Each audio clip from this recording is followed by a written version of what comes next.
Alors, une petite vidéo, enfin, plutôt animation, pour vous montrer un ensemble, une succession d'homothéties avec des rapports variants entre -5 et 5. Et on va essayer de regarder ce que cela nous donne. Donc j'ai une figure où j'ai un point O qui va me servir de centre d'homothétie. J'ai un point M et je vais regarder l'image de ce point M par rapport à l'homothétie de centre O et de rapport K, sachant que K, je le fais varier. Merci le calcul littéral au passage. Je vais le faire varier, donc je l'ai dit, de -5 à 5. Je m'aperçois que l'image, donc M seconde, va se balader sur la droite OM. Donc je fais varier le rapport K de -5 à 5. J'aurais pu le faire varier entre -10, 10, voire beaucoup plus, ou beaucoup moins. Et je peux décrire en fait toute la droite OM grâce à ces homothéties-là.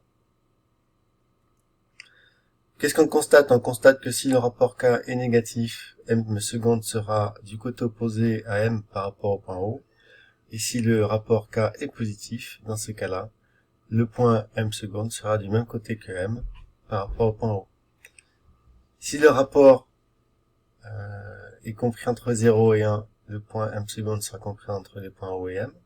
Si le rapport est compris entre 0 et -1, M seconde sera compris entre le point O et M', sachant que M', vous l'auriez deviné, c'est l'image du point M par rapport au point O, donc par rapport à la symétrie centrale de centre O. Alors qu'est-ce qu'on peut en dire de ce point M'? Ben, que, au final, vu que M seconde passe par le point M', le point M' est défini comme étant l'image de M par rapport à une symétrie centrale, mais c'est aussi l'image de M par rapport à une homothétie de centre O et de rapport -1.